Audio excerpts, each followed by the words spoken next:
Coucou à tous. Merci d'être connectés avec moi ce soir, cet après-midi. Ça dépend de votre position géographique. C'est la guêpe. Toujours un plaisir d'être avec vous et toujours un plaisir de partager mes directs avec moi. J'espère que vous allez super bien. Moi, ça va bien. Je me la coule tout doucement et je pète la forme. Nous allons parler un tout petit peu. Qu'est-ce qui se passe en ce moment et à cet instant T au niveau de Paris? Vous avez vu un tout petit peu sur les réseaux sociaux que il y a eu des posts qui ont été faits concernant une résidence. Voilà que la famille du feu Amadou Gon Coulibaly habitait. Et cette résidence, finalement, a été arrachée. On a mis la famille Gon dans les rues de Paris. Pour des personnes qui ne connaissent pas, pour des personnes qui ne comprennent pas, pour des personnes qui n'ont pas une idée sur la vie politique ivoirienne, je pense que c'est un moment pour moi, la guêpe, de refaire un tout petit peu un flashback et emmener certaines personnes à comprendre pourquoi est-ce que je fais un direct spécialement sur une famille qui a été mise dehors. Cette famille n'est pas une famille comme les autres, c'est la famille de feu Amadou Gon Coulibaly. Et la famille de feu Amadou Gon Coulibaly, et ce monsieur a été le candidat qui a été choisi par Alassane Ouattara pour les élections de 2020. Malheureusement, ce monsieur avait un état de santé qui n'était pas propice, qui n'était pas au bon point, au beau fixe, que devait l'emmener à pouvoir être un candidat aux élections de 2020. Mais nous le savons que Ouattara est quelqu'un qui pense seulement à ses intérêts. Il en a que dalle. Ils sont fous de réellement ce que la famille de Amadou Gon Coulibaly a à dire le concernant. Tout ce que Ouattara veut, tout ce que Ouattara voulait à cette période, c'était de mettre quelqu'un qui pouvait gérer, quelqu'un qui pouvait téléguider, quelqu'un qui pouvait lui dire saute haut, quelqu'un qui pouvait lui dire couche-toi à terre, quelqu'un qui allait être son poulain. Et lui, Ouattara, on le sait, très haut et fort et limpide que il est lui à son tour le poulain de la France. Mais malheureusement, on le dit toujours que l'homme propose et c'est le Allah subhanahu wa ta'ala qui dispose. Dieu n'a pas voulu que Amadou Gon Coulibaly soit là aujourd'hui. Mais pourquoi le choix de Ouattara a été porté sur Amadou Gon Coulibaly? Le choix de Ouattara a été porté sur Amadou Gon Coulibaly parce que Alassane vraiment Ouattara savait que ce monsieur n'avait pas un état de santé qui était bon. Il avait fait son programme dans le sens où il a voulu que Amadou Gon Coulibaly soit le candidat du RHDP. Et quand Amadou Gon Coulibaly allait être élu, il savait très bien que ce monsieur à tout moment pouvait casser voilà, la pipe. Donc, ce qu'il a voulu, c'était de mettre forcément Amadou Gon Coulibaly et de faire de photocopie qui est son fils, son premier fils aîné, le second de Amadou Gon Coulibaly. Mais malheureusement, le plan n'a pas marché. Ce monsieur qui était fragile, ce monsieur à qui les médecins français ont demandé de ne pas rentrer en Côte d'Ivoire, de rester pour avoir toujours accès à des soins adéquats parce que il venait de traverser des moments très très durs et ce monsieur était entre la vie et la mort, couché sur un lit d'hôpital au niveau de Paris. Mais Alassane vraiment Ouattara, encore, je le dis haut et fort, que ça soit clair, net et limpide dans la tête de tous les Ivoiriens et dans la tête de tous les Africains que Ouattara s'en bat éperdument les couilles. Ils sont fous de ce qu'on doit faire. Quand lui, il a envie de faire quelque chose, comme il a envie de le faire, il va toujours vouloir faire ce que Ouattara a envie de faire. Je vais vous remontrer un tout petit peu le début, le processus. Comment, qu'est-ce qui s'est passé? Qui a mis la famille de Amadou Gon Coulibaly dehors? Parce que cette résidence que nous sommes en train de parler est une résidence au niveau de Paris. Mais à qui appartient réellement cette maison? C'est de ça qu'il s'agit. Parce que la guêpe a allé investiguer, la guêpe a cherché à savoir réellement qu'est-ce qui s'est passé, pourquoi la famille de Gon. On le sait très bien que même si Amadou Gon Coulibaly n'est pas là aujourd'hui, quand même, il a amassé assez de millions de francs CFA. Je vais même aller loin dire euros pour sa famille. Donc, en aucun cas, la famille de Amadou Gon Coulibaly, quand je parle de sa famille, je parle de ses femmes et de ses enfants, peuvent être mises dans une situation où ils ne peuvent pas payer un loyer et tout. Donc, ce cas-là, ce volet-là est complètement à zéro. Ce n'est même pas quelque chose qu'on peut envisager parce que faut qu'on le reconnaisse que ce monsieur a eu à quand même, paix à son âme certes, mais voler beaucoup d'argent du contribuable ivoirien.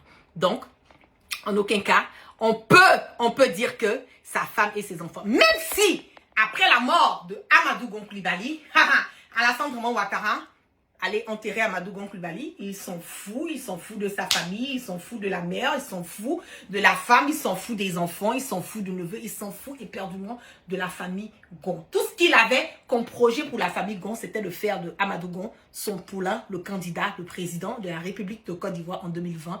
Mais quand Amadou Gon Coulibaly est parti, Ouattara a changé automatiquement de veste. Qu'est-ce qui se passe? Il allait jusqu'au point à un certain moment donné de faire une visioconférence en nous faisant croire que ouais, Amadou Gon Coulibaly allait bien, son état de santé était bien parce que à cette période, la guêpe avait fait un cassement de papeau en disant que non, Amadou Gon Coulibaly ne se porte pas bien, non, il est malade, non, il a été évacué sur Paris, il est dans l'hôpital Salpêtrière. Non, ça ne va pas, son état de santé n'est pas propice pour qu'il soit un candidat aux élections de la Côte d'Ivoire. Mais Ouattara a voulu démontrer devant les yeux du monde entier que lui, Alassane Draman Ouattara, il est l'alpha, il est l'oméga. Je lui dis tout le temps qu'il est un ancien spermatozoïde et un futur cadavre, comme vous et moi.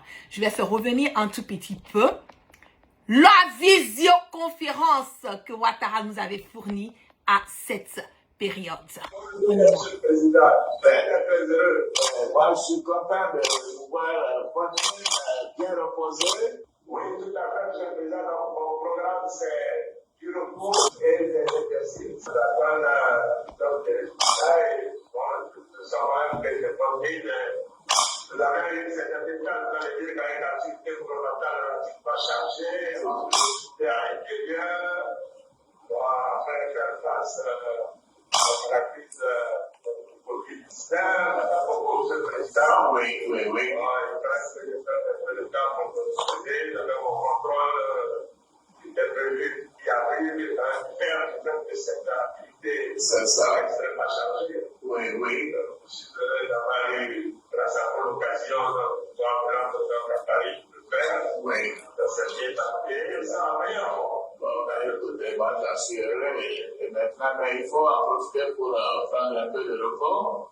Et puis aussi, bien sûr, comme nous en sommes convenus tous les matins et tous les soirs, nous ferons un point. Et puis, bien entendu, entre les deux, vous pouvez m'appeler à tout moment. Et moi, également, je vous appellerai en cas de besoin.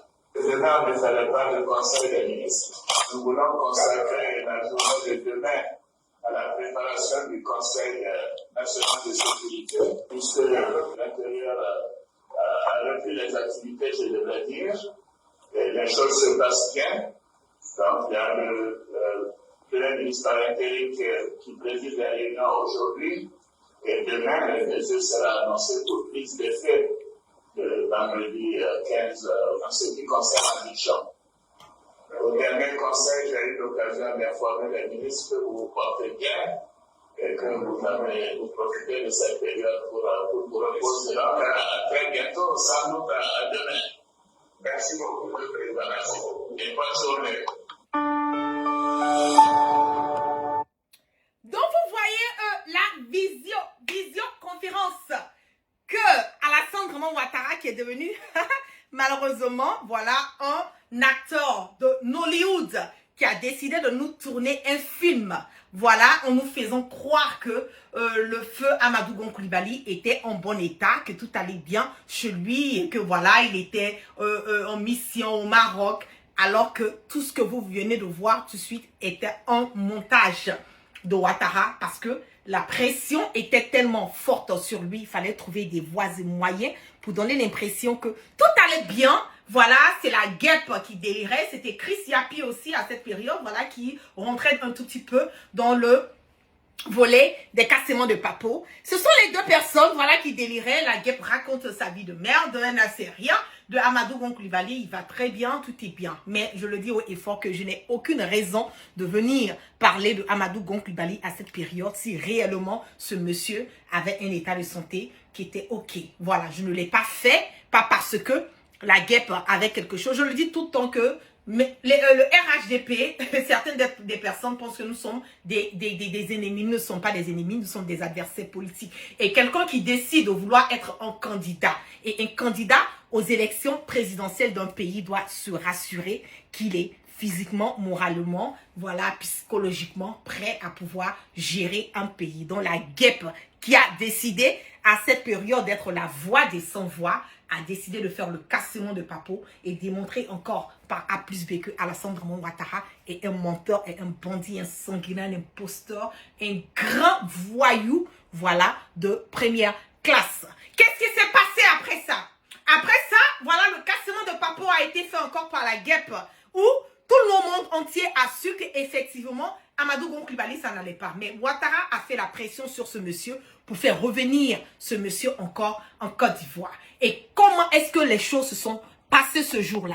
Vous allez regarder et quand j'ai vu cette vidéo, je vous assure que j'ai fondu les larmes parce que j'ai vu quelque part que ce monsieur n'était pas du tout prêt à revenir en Côte d'Ivoire et qu'il a été précipité et il a eu la pression encore de Ouattara parce que Alassane Dramane Ouattara a démontré encore par A plus B que la guêpe n'est pas dans la vérité. Nous allons revenir et allons.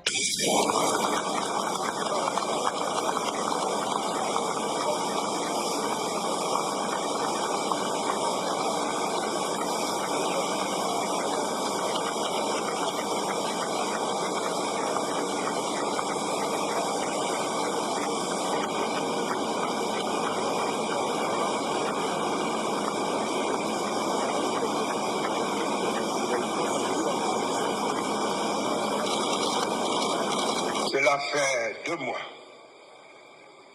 depuis le 2 mai dernier, que je suis allé à Paris pour un contrôle médical. Ce contrôle a dû être approfondi avec un besoin de repos. Et après ce contrôle et ce repos, me voilà de retour en forme.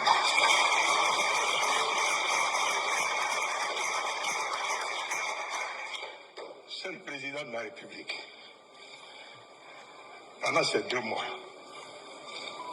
matin et soir, vous m'avez donc appelé tous les jours, matin et soir. Oui, pour vous enquérir de mon état de santé, mais également pour m'informer de l'état du pays et échanger sur un certain nombre de points. Comme ça, vous avez pu me parler souvent de la question du Covid. J'ai pu suivre la question de l'attaque terroriste. Et je voudrais, avec votre permission, Monsieur le Président, comme je n'étais pas là ce matin, m'incliner donc devant la mémoire de nos valeureux soldats, morts pour la patrie, et à qui vous avez rendu l'hommage de la nation ce matin. Monsieur le Président, j'ai suivi les inondations, vous en avez parlé, vous avez même donné des instructions. Il y a 2 conseils de ministres. Avec les membres du gouvernement, nous nous attelons à mettre en œuvre les instructions que vous avez données, puisque ça a été très clair, plus jamais d'inondation en Côte d'Ivoire. Et chacun doit prendre sa part de responsabilité. Monsieur le Président de la République, on va parler d'économie.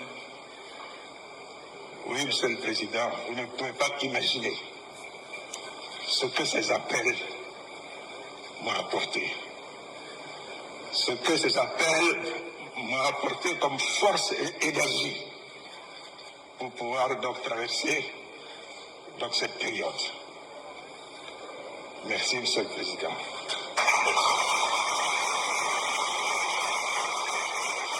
Vous avez été un interface entre ma mère et toute la famille et moi pour les rassurer au fur et à mesure, leur donner les nouvelles au fur et à mesure. Merci, Monsieur le Président, pour avoir également joué le rôle de chef de la famille. Je voudrais saluer donc la Première Dame, que j'ai eu le plaisir, l'honneur et qui m'a procuré beaucoup de joie en me rendant 2 visites pendant mon séjour donc, à Paris. Voilà, Première Dame, merci. Là aussi, je me souviens de tous les mots de réconfort. Tous les moyens ont été utilisés pour m'exprimer sympathie, soutien et amour. Pour conclure, Monsieur le Président, je dirais en retour, je vous aime. Et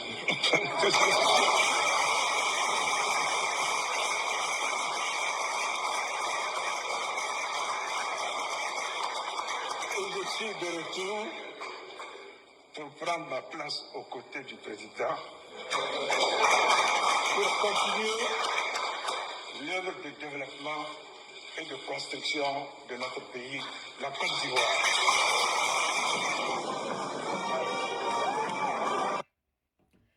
Donc, c'était important, voilà, de laisser les gens voir, découvrir un tout petit peu jusqu'à quel point Amadou Gon Coulibaly avait l'amour, le respect pour Ouattara. Ce monsieur-là même, en revenant en Côte d'Ivoire, savait bien que son état de santé ne lui permettait pas, mais pour pouvoir exécuter les ordres de Ouattara, il a décidé de rentrer en Côte d'Ivoire. Malheureusement, une semaine à son arrivée en Côte d'Ivoire, voilà, il est décédé. Paix à son âme. Mais ce que vous ne comprenez pas, c'est que aujourd'hui, j'ai fait revenir ces vidéos parce que je veux vous montrer à quel point ce monsieur a été soumis. Je veux que vous compreniez que toutes les personnes qui mouillent leur moyau, qui sacrifient leur vie, qui sont là pour Alassane Draman Ouattara, il n'a jamais été reconnaissant envers ces personnes. Ouattara est quelqu'un, tu lui fais du bien, il ne va jamais reconnaître. Tu fais le bien à un chien pendant 3 ans. Le chien, il va te voir un jour, il va reconnaître. Ouattara, tu as passé toute ta vie en train de lui faire le bien, il ne va jamais le reconnaître. Ça, c'est Alassane Draman Ouattara. Amadou Gon est décédé. J'ai eu à faire des directs où je vous ai dit qu'il n'y avait pas d'échange entre la famille de Gon et de Ouattara. Il y a certaines personnes, comme d'habitude, qui m'ont insulté, qui ont dit non, la guêpe, c'est pas vrai. Non, tu racontes du n'importe quoi. Laisse ce monsieur. Mais je ne le fais pas parce que j'ai un problème avec Amadou Gon Coulibaly, loin de là. La famille même de Gon, eux-mêmes, ils savent que je n'ai pas de problème avec Amadou Gon Coulibaly. Je n'ai pas de problème avec la famille Gon. Mais j'ai un problème avec le fait que il ne peut pas sortir et venir dire cette vérité. Parce qu'ils sont en train de dealer avec quelqu'un qui ne va jamais reconnaître le bienfait que leur mari, leur père, leur fils a eu à faire pour Ouattara. C'est ça qui est la vérité. Amadou Gon Coulibaly est décédé. Ouattara a coupé contact avec la mère, il a coupé contact avec les enfants, il a coupé contact avec les femmes de Amadou Gon. C'est ça qui est la triste réalité. C'est ça qui est la triste réalité. La maison où la famille Gon habitait. Je dis habitait parce que cette famille a été mise dehors. Cette maison appartient à qui? C'est en cela on va commencer à faire le cassement de papa et nous allons décortiquer le direct. Vous vous rappelez très bien, pour les Ivoiriens qui suivent un tout petit peu la vie politique, économique et tout, savent que le président Feu Félix Houphouët-Boigny avait acheté d'énormes biens au niveau de Paris. Il y avait la rue de la 16e, il y avait une autre rue là. Que le président Feu Félix Houphouët-Boigny avait acheté des résidences en Boigny, au niveau de Paris. Qui était la personne qui était la conseillère sur le volet économique du président Feu Félix Houphouët-Boigny? C'est Dominique. Novien Ouattara. Tous les biens du président Feu Félix Houphouët-Boigny là. Ils ont kidnappé tous les biens du président Feu Félix Houphouët-Boigny. Ils ont vendu des biens de l'État ivoirien. Et quand ils ont vendu là, eux-mêmes là, ils passent derrière et puis ils réachètent encore les biens. Dans le patrimoine, là, les biens de l'État ivoirien. Là, vous voyez tous les biens que Dominique Ouattara a et puis Alassane Dramane Ouattara a là. La majorité de tous les biens qu'ils ont en France sont les biens de l'État ivoirien qu'ils ont volés. Ils ont vendu ça à des prix dérisoires. Et eux-mêmes, ils sont revenus, ils ont réacheté. Dans la maison où la famille Go habitait là, c'est une des maisons qui a été payée dans le passé par le président Feu Félix Houphouët-Boigny qui a été volée par la famille Ouattara. C'est dans une de ces résidences-là que Go avait. Quand il partait en France, il dormait dans la résidence. C'était devenu comme une de ses résidences au niveau de Paris. Qu'est-ce qui se passe maintenant? Le problème est que vous avez remarqué ce qui s'est temps-ci là. Il y a des lourds cassements de papa qui viennent des fils de Amadou Gon Coulibaly. Qui est en train de faire trembler Ouattara. Qui est en train de faire les révélations. Parce que quand la guêpe parle, on dit non. Oh, la guêpe, elle n'aime pas Amadou Gon, elle n'aime pas la famille Gon. Parce que comme elle n'aime pas Ouattara, elle met sa haine sur la famille Gon. Je l'ai dit haut et fort à qui veut l'entendre. Moi, je n'ai pas de problème avec la famille Gon. Je n'ai pas de problème. Mais quand il y a la vérité, il faut dire la vérité. Et cette vérité-là, elle rougit les yeux, mais elle ne les casse pas. Elle ne les casse pas. Cette maison que la famille Gon a été chassée là, c'est le patrimoine ivoirien que Alassane Dramane Ouattara et sa femme ont volé dans la main des Ivoiriens. Et ils sont allés mettre leur nom sur ce bien. Et c'est ce bien-là que la famille Gon habitait. Bon, je vais vous montrer parce que moi j'aime bien venir avec les preuves inattaquables. Voici l'immeuble qui est là. C'est au 71 boulevard Laine, 75016 sur Paris. Tous ces alignements que vous voyez là, ça c'est pas loin de l'ambassade de la Russie. Tous les alignements que vous voyez là, au niveau de Paris, on ne peut même pas compter le nombre de biens que le président Feu Félix Houphouët-Boigny. On ne peut pas compter le nombre de biens, de maisons, d'appartements que ce monsieur-là a payé pour lui et pour sa famille. Mais le président Feu Félix Houphouët-Boigny est décédé. Son épouse, Mamie Thérèse Houphouët-Boigny, elle n'a même pas profité des biens même de son mari. Elle n'a même pas profité. Qui a volé? C'est encore Ouattara et son épouse. Ce sont eux toujours. Il y a longtemps de cela, ils sont sur le patrimoine ivoirien. Il y a longtemps de cela qu'ils sont des voleurs de la République ivoirienne. Et c'est en cela que souvent, là, ça me fait mal parce que je me dis tout le problème là, de la Côte d'Ivoire là. J'ai dit le président Feu Félix Houphouët-Boigny, lui aussi il est un peu dedans.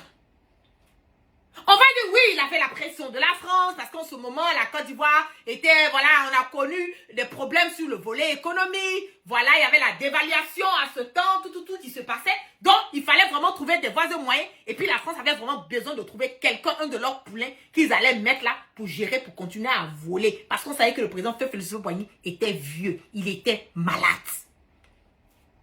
Donc, à la période où le président Feu Félix Houphouët-Boigny était malade là, à cette période-là, c'est Ouattara qui gérait la Côte d'Ivoire. Il était devenu comme le président de la République de la Côte d'Ivoire. Il faut qu'on le dise. C'est Alassane Ouattara qui gérait. Et sa femme Dominique Ouattara Nouvier, la Fanta Bella, elle était la secrétaire. C'est elle là qui était la comment on appelle, conseillère économie financière. Conseillère, c'est elle qui était là sur tout ce qui concerne les finances de la Côte d'Ivoire. Surtout, l'argent des Ivoiriens qui étaient dans des banques cachées en Suisse, là, elle avait accès. Quand le président Félix Houphouët-Boigny est décédé, là, boum, il y avait de l'argent qui avait disparu. C'est un de ces biens-là que la famille Gon habitait dans ce Paris. Mais pourquoi ils ont chassé la famille Gon? Avant d'arriver sur ça, je vais vous laisser déguster d'abord cette vidéo. Vous allez mieux comprendre réellement qui est la famille. Quand il meurt en 1993, le magot d'Houphouët-Boigny est estimé entre 7 et 11 milliards de dollars. Cette fortune, le président ivoirien l'investit dans l'immobilier en France, un véritable monopoly. On ne connaît même pas exactement le nombre d'appartements qu'il a achetés pour ses enfants, pour des parents. Et en même temps, ça s'est étendu tout autour de l'ambassade de Côte d'Ivoire. Ça a commencé avec l'ambassade de l'avenue Raymond Poincaré. Ils ont racheté tous les immeubles autour, des hôtels particuliers.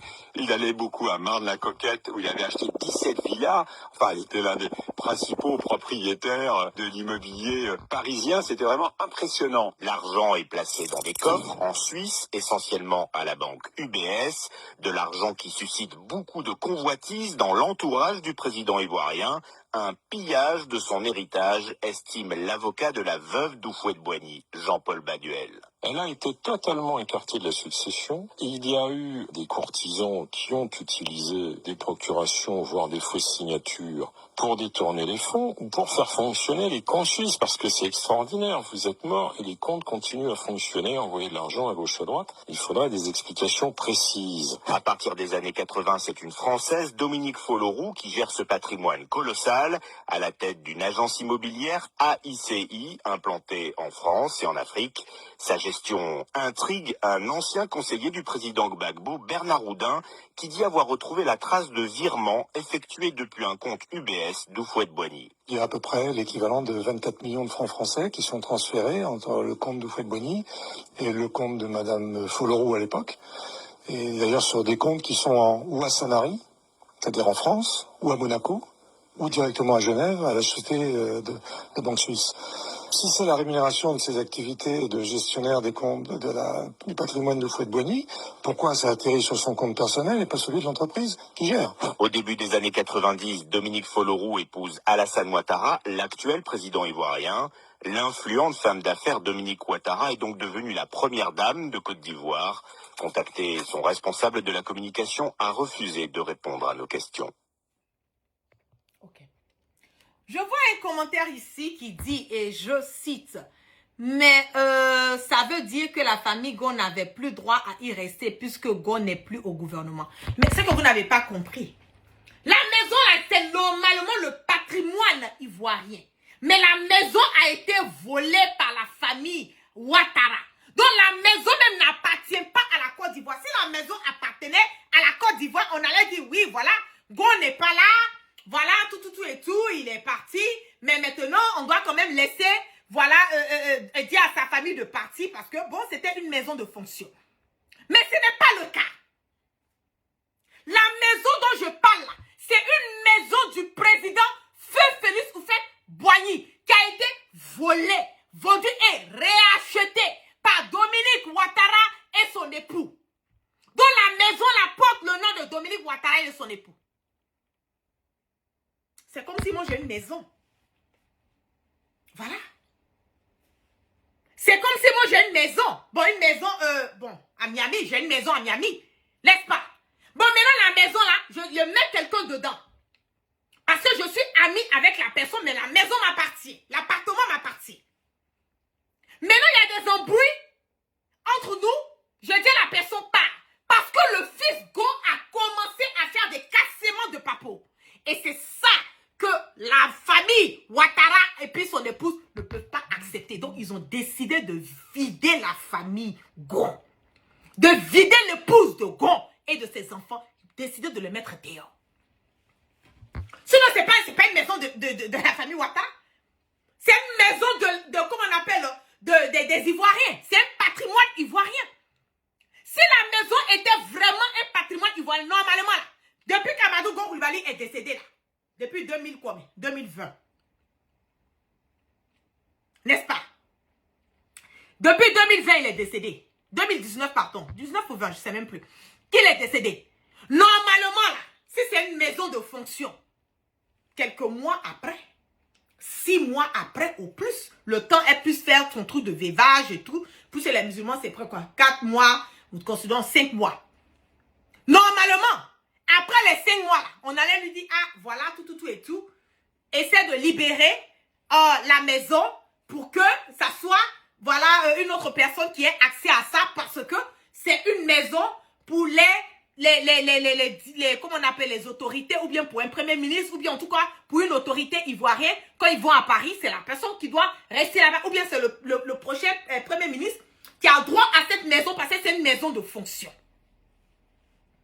Mais la maison n'est pas une maison de fonction. La maison est une maison volée par la famille Ouattara. Mais puisque Amadou Gon Coulibaly a sacrifié sa vie, il était leur poulet. Donc il avait accès à ces genres de maisons, il avait accès à bien d'autres choses de la famille de Ouattara. Pourquoi depuis 2019 jusqu'à nous sommes en 2025, c'est maintenant on les met dehors. On les met dehors parce que ce que le fils Gon est en train de dire là, ça ne les arrange pas. On les met dehors parce que les cassements et les révélations que le fils Gon est en train de dire, en train de faire là, ça ne les arrange pas. Mais je dis, Ouattara est méchant. On va tout mettre de côté. Est-ce que de vous à moi, avec ce que Amadou Gon Coulibaly a fait pour Alassane Dramane Ouattara, de vous à moi, est-ce que Ouattara ne peut pas même payer une maison ou bien faire quelque chose pour la famille Gon, être reconnaissant une fois dans sa vie? Il ne peut pas. Dans sa vie là, est-ce que Ouattara ne peut pas être reconnaissant une seule fois et puis mettre la famille de Gon, sa maman, sa femme, ses enfants, eux tous à l'aise? Parce que Gon a perdu la vie à cause de Ouattara. Ça fait quoi s'il paye une maison? Ça fait quoi s'il s'occupe de la maman de Gon? Ça fait quoi s'il s'occupe de sa femme? Ça fait quoi s'il s'occupe de ses enfants? Ça fait quoi? Ils ont volé l'argent de la Côte d'Ivoire jusqu'à Azakata. Ils ont volé, ils continuent de voler. C'est pas mettre la maman de Gon à l'aise là, mettre ses enfants à l'aise là, mettre ses femmes à l'aise là. C'est pas ça qui va enlever quelque chose dans l'argent de la Côte d'Ivoire. Parce que votre a tout volé. Mais c'est une reconnaissance morale là. Pour tout ce que ce monsieur a eu à faire. Je ne vais même pas dire ce qu'il a eu à faire pour la Côte d'Ivoire. Parce que moi, je sais pas ce que Gon a fait pour la Côte d'Ivoire. Mais ce qu'il a fait pour Ouattara là, au moins une reconnaissance. Même acheter un appartement, donner à la famille Gon. On vient les prendre. On les met dehors. Il y a des gens qui ont dit non, c'est la France. Voilà, c'est une procédure. Pour mettre quelqu'un dehors, on ne peut pas venir. Mais attendez là.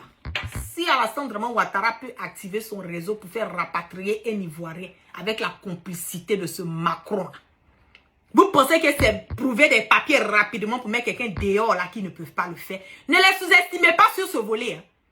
Ils sont capables de tout. Ils sont capables de tout. Ils sont prêts à tout. Ils sont prêts à tout. Quand je vous dis que Ouattara, c'est un démon, c'est un assassin notoire, un dictateur, quelqu'un qui n'a pas cœur, vous pensez que c'est parce que la guerre veut salir le nom de Ouattara? Je vous dis loin de là. Ce monsieur n'a pas de cœur. Sinon la famille Gon ne doit pas souffrir. Ses femmes ne doivent pas souffrir. Ses enfants doivent être à l'aise. Sa mère doit être à l'aise. Parce que de vous à moi, nous savons tous le sacrifice que ce monsieur-là. Amadou Gon est revenu de Paris. Même, je vous ai montré toujours la vidéo. Même quand il parlait, il était essoufflé. Parce qu'il n'était pas bien guéri. Il a remercié la première personne que Amadou Gon Coulibaly a remercié. Était Ouattara. Il allait jusqu'au point de dire, Monsieur le Président, je vous aime. On sait bien que c'est le syndrome de la femme battue. On sait bien que l'amour qu'il a là pour Ouattara, c'est un amour qu'on peut pas, qu'il avait pour Ouattara. On peut pas expliquer parce que nous tous on sait comment Ouattara traitait Amadou Gon. Comment il criait sur lui. comment il le piétinait, comment il les ridiculisait. Même les milices de Ouattara, là, s'ils sont des personnes véridiques, vont vous dire que ce que moi, la guerre qu'ils sont en train de dire là, c'est la vérité. Comment il l'humiliait. C'est que Amadou Gouan, là, c'était comme si c'était son esclave. C'est ça, je vous dis, c'est le syndrome de la femme battue. Ce monsieur ne pouvait pas se sortir de la main de Ouattara. Il était là toujours. Ouattara, comme si il le respectait, il adorait. Il pratiquait même l'idolâtrie. Avec Ouattara. Il est revenu. La première des personnes qu'il a salué, qu'il a remercié, c'était Alassane Dramane Ouattara. Il a même oublié de dire: je remercie mon Dieu Tout-Puissant. Je remercie mon Allah subhanahu wa ta'ala, le créateur du ciel et de la terre. Celui qui rend les choses impossibles. Et celui qui rend les choses impossibles possibles. Et celui qui rend les choses possibles impossibles. Il a rendu cette chose impossible. Il a rendu possible en lui donnant la vie. Il a permis à Amadou Gon Coulibaly de se remettre sur pied. Mais il a oublié son Allah subhanahu wa ta'ala. Il ne lui a même pas dit merci. Tellement il a peur de Ouattara. Tellement il adore Ouattara. Tellement Ouattara, c'est devenu comme un fétiche pour lui. Je remercie Ouattara. Monsieur le Président, je vous aime. Il a déclaré sa flamme, son amour devant le monde entier pour Ouattara. De vous à moi, vous pensez que ce monsieur mérite cela? Sa famille mérite cela? Vous pensez? Je vous dis, tant que vous êtes en vie, ça c'est un conseil. Et moi, j'ai toujours été comme ça. Je n'ai peur de rien. Je me dis que la seule et l'unique personne que moi je crains dans ma vie, c'est la colère du Dieu Tout-Puissant. Même quand je fais quelque chose à quelqu'un, que je sens que la personne a eu mal, je trouve toujours des voies et moyens pour m'excuser, pour demander pardon. Parce que je le dis, moi je ne suis pas parfaite. Je suis loin d'être parfaite. Mais quand on me fait du bien, jusqu'à mon dernier souffle, là, je vais reconnaître ce bien. Tu me fais du mal aussi, là. Je ne vais jamais oublier. Je vais te pardonner, mais je ne vais pas oublier. Moi, je suis comme ça. Mais quand je fais du mal à quelqu'un, je fais quelque chose à quelqu'un, puis je sens que la personne a eu mal. Je n'ai pas honte. Je ne suis pas fière. Une personne fière qui dit je m'en fous. Non, je m'arrange pour toujours demander pardon. Et un pardon sincère. Ce n'est pas les gens qui viennent demander pardon, bon, c'est qu'il ne faut plus en parler de ça. Non, non, non. Un pardon sincère. Ce monsieur a donné sa vie pour Ouattara. Aujourd'hui, sa famille est dehors. On ne s'occupe même pas de sa mère. Vous trouvez que c'est normal? Bon, ceux qui sont autour de Ouattara, c'est le même sort. C'est la même chose. C'est pour cela qu'ils sont obligés de voler. Ils sont obligés de voler pour sécuriser leur famille. Parce qu'ils savent que le jour qu'ils ne sont pas là, Ouattara ne va pas hésiter. Il va tourner le dos. Il a fini d'enterrer Ahmed Bakayoko là. C'est fini. Il allait traquer maintenant les biens de Ambak. Partout en Europe. Traquer les biens pour Ambak à cacher. Il a traqué beaucoup. Il a récupéré d'autres. Ceux qui n'ont pas su, par la grâce de Dieu. Pareil. Ouattao qui ont donné leur vie. Ils l'ont éliminé. Guillaume Soro lui-même qui a donné sacrifié sa vie. Condamné à 20 ans. Les biens de Guillaume Soro. Ouattara a osé prendre les biens de Guillaume Soro pour faire les ventes aux enchères. Maison que le président Gbagbo a donné à Guillaume Soro. Il a arraché ça. On peut être méchant jusqu'à ce point. Maison, voiture, bijoux, l'argent, bateau, avion. On ne va même pas partir avec ça quelque part. Soyons des personnes humbles. Moi, c'est pour cela, là. C'est que le luxe, là, non. Moi, je ne suis pas une fan du luxe. Je mène ma vie tranquille, simplement. Je ne suis pas quelqu'un qu'on peut épater avec le luxe. Je ne suis pas quelqu'un qu'on peut payer avec le luxe. Je peux être avec quelqu'un et puis la personne a les moyens, la personne a de l'argent vraiment bien casé et tout. Mais ce n'est pas ça qui est ma priorité. Moi, je suis très, comment on le dit? Pas gonflée, mais je suis vraiment calée dans ce sens. Calée dans ce sens. On va mourir là, on ne part pas avec maison, on ne part pas avec voiture, on ne part pas avec, comment on le dit, bateau. On ne va pas avec avion, on ne va même pas avec nos habits. On va nous emballer, les musulmans là, dans le, comment on appelle, l'habit blanc là, oh là là, j'ai oublié le nom. On nous met dans le kassendier, on nous met dans ça. On ne part avec rien. Donc quand on a la possibilité de pouvoir faire du bien, faisons du bien. Quand on a la possibilité de demander pardon aux personnes qu'on a blessées, on demande pardon. On mène notre vie simplement, dignement. Parce que l'au-delà, là, on ne sait pas ce qui nous attend. On ne sait pas. Donc soyons des personnes très réfléchies. Faisons le discernement, ayons la crainte de Dieu. Donc sur ce, merci à toutes les personnes qui sont restées connectées avec moi ce soir. Que la grâce de Allah subhanahu wa ta'ala soit sur tout un chacun et que Dieu dans sa miséricorde qui continue de pardonner nos péchés et qui nous amène le sens du discernement. Je le dis, tout ce qui brille n'est pas de l'or. Tout est éphémère sur la terre. Souvent quand tu penses à ça, faites des tours souvent. Un conseil que j'ai à vous donner. Faites des tours souvent dans les hôpitaux. Allez dans les hôpitaux. Allez regarder comment les malades sont couchés. Faites des tours souvent dans les cimetières. Oui. Ça va vous emmener à comprendre que la vie, là, ça ne se résume pas à ce que nous sommes en train de faire. Il y a le bien, il y a le cœur de l'être humain qui est là. Moi, j'ai trop pitié. Je prie toujours le Allah subhanahu wa ta'ala. J'ai dit, moi, là, si tu vas me bénir, tu vas me donner, tu vas me faire multimilliardaire un jour. Je t'en prie. Sur cet argent-là, je ne peux pas partager. Là. Wallahi, billahi, ta'ala, je n'en ai pas besoin. Je vais haram cet argent. Que Dieu ne me donne aucune richesse que je ne peux pas partager. Je prie ça matin, midi, soir. Si ça me met des opportunités dans ma vie, moi la guêpe, là, et me permet de prendre cet argent pour nourrir des pauvres, nourrir des veuves, nourrir des enfants, des orphelins. Seigneur, bénis-moi matin, midi, soir. Mais si ça me met cet argent-là, et que moi la guêpe, là, je ne peux pas aider le pauvre. Wallahi, billahi, ta'ala, je le dis devant les hommes, aujourd'hui, là, devant le monde entier, Seigneur, épargne-moi de cet argent. Parce que je n'ai pas envie de faire le kiki de cet argent. Je n'ai pas envie de rendre compte de cet argent. Parce que Dieu bénit quelqu'un pour pouvoir bénir d'autres personnes. C'est comme ça la vie est. À travers une personne, Dieu ouvre des possibilités pour d'autres personnes. Combien de personnes m'appellent dans ma messagerie? Je ne suis pas riche. Je ne suis pas quelqu'un de riche. Alhamdoulilah, Rabbil Alamin, je me débrouille. Mais combien de factures je paye? Combien d'hospitalisations je paye? Combien d'écoles je paye?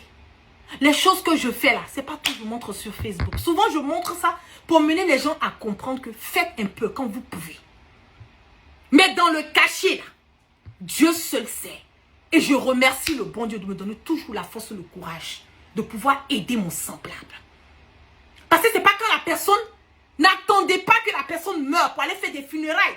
On envoie ça 30 millions ici. Oh, on a pu collecter 50. Mais pendant le vivant de la personne, quand tu veux poser un parfait et geste pour quelqu'un, il faut faire ça pendant son vivant. Parce que la bénédiction que la personne te fait de son vivant, c'est 10 000 fois supérieur à la bénédiction. La personne est morte là. Donc tout l'argent que vous allez cotiser là, ça ne sert à rien. Parce que quelqu'un qui meurt là, il n'a besoin de rien. Tout ce qu'il a besoin, on va l'enterrer, c'est tout.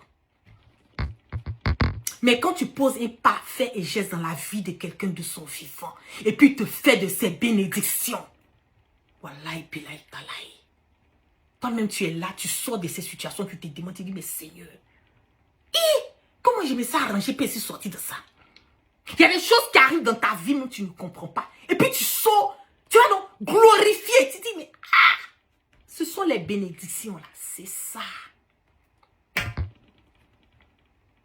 Ce sont les bénédictions là qui te suivent là. Coton. Et puis Dieu distribue ça un peu. Quand il y a des occasions, mais des problèmes qui arrivent dans ta vie, là, il prend les bénédictions, il bloque ça ici. Il bloque ça ici, il bloque. Vous ne comprenez pas. Soyons des personnes humbles, je vous en prie. La vie là, il n'y a rien dedans. Il n'y a rien. Ouattara pouvait tout simplement aider la famille Go. Ce monsieur, il a tout fait pour lui. Mettre sa famille dehors, ça fait pitié. C'est pas normal, c'est pas juste. C'est pas bien. C'est de ça qu'il s'agit.